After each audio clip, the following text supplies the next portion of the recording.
কোশ্চেনটিতে বলছে স্থিরাবস্থা থেকে যাত্রা শুরু করে একটি বস্তু সমত্বরণে 400 মিটার পথ অতিক্রম করলো।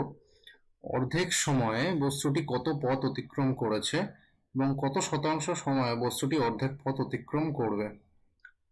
তো কোশ্চেনে যে ইনফোগুলো দেওয়া আছে সেগুলো আগে লিখে নেওয়া যাক।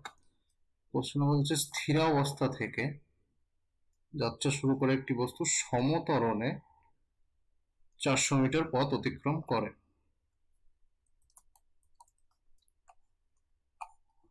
তো আমাদের ইউ অর্থাৎ প্রাথমিক গতিবেগ দেওয়া আছে 0, সমত্বরণে অর্থাৎ অ্যাক্সিলারেশন বা ত্বরণ বলা আছে ধ্রুবক,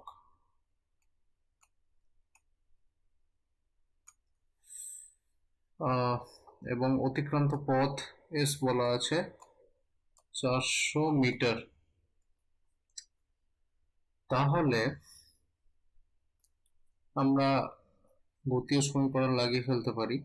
S equal to u t plus half a t square.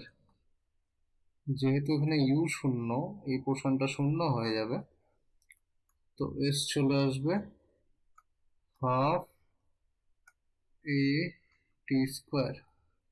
S আমাদেরকে বলে দেওয়া আছে 400 মিটার, তো 400 equal to half a t square. এটা ধরলাম আমাদের সমীকরণ নম্বর 1। বলা হচ্ছে অর্ধেক সময়ে বস্তুটি কত পথ অতিক্রম করেছে। তো সেক্ষেত্রে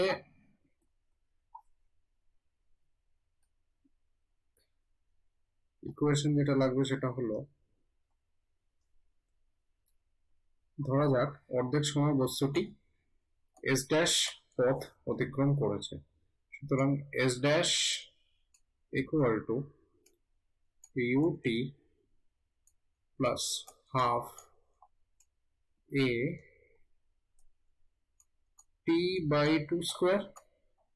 যেহেতু এখানে বলছে অর্ধেক সময়, সেজন্য আমরা টি বাই টু নিয়ে নিলাম। একইভাবে যেহেতু ইউ ইকুয়াল টু 0, এই পোর্শনটা হয়ে যাবে 0, তো এস ড্যাশ চলে আসছে half A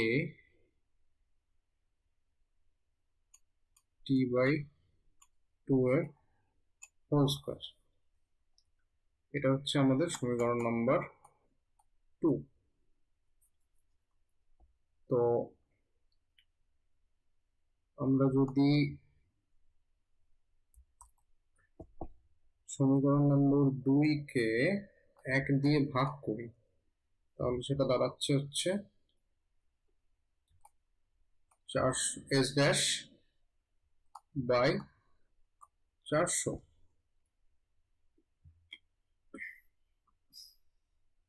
equal to half a t square by 4 half a t square. Half half কাটলো, এ কাটলো, তো এখান থেকে যেটা দাঁড়াচ্ছে এস ড্যাশ বাই 400।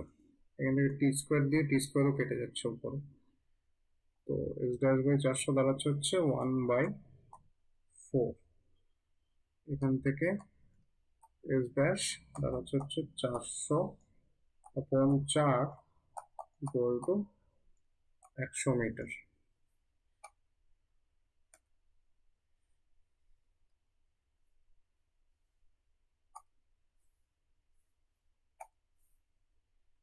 একইভাবে কোশ্চেন সেকেন্ড পোর্শনে বলছে কত শতাংশ সময় বস্তুটি অর্ধেক পথ অতিক্রম করবে।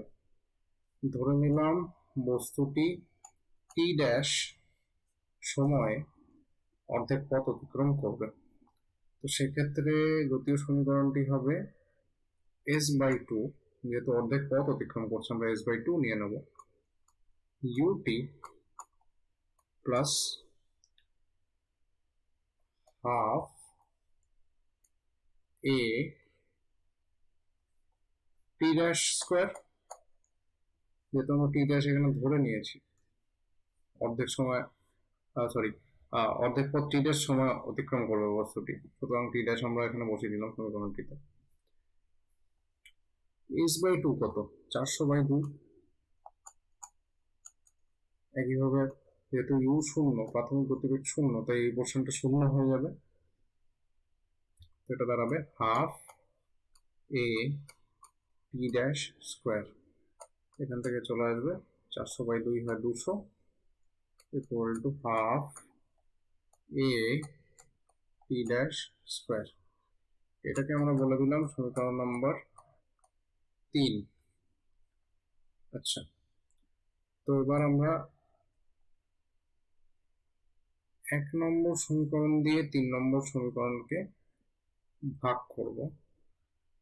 তাহলে আমরা পাচ্ছি 400/200, 1 নম্বর সমীকরণ হচ্ছে এটা, ইকুয়াল টু হাফ এটি square half a T dash square.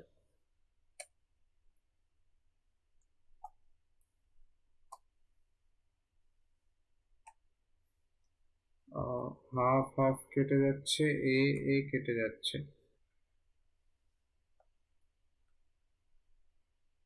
200 থেকে 400 কাটলে হয় 2,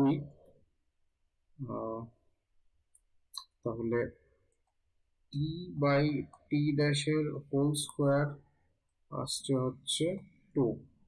এটার মানে হলো T by T dash equal to √2, অথবা T dash by T equal to 1/√2।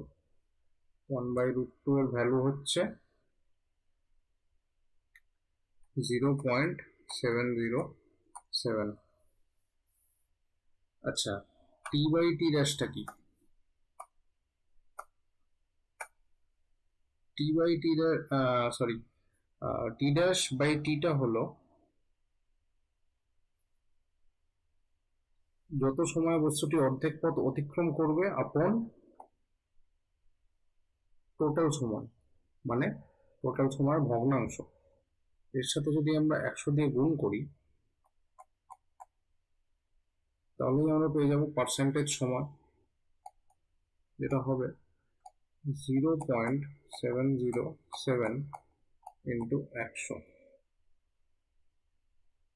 সুতরাং পার্সেন্টেজ সময় ইকুয়াল টু 70.7%।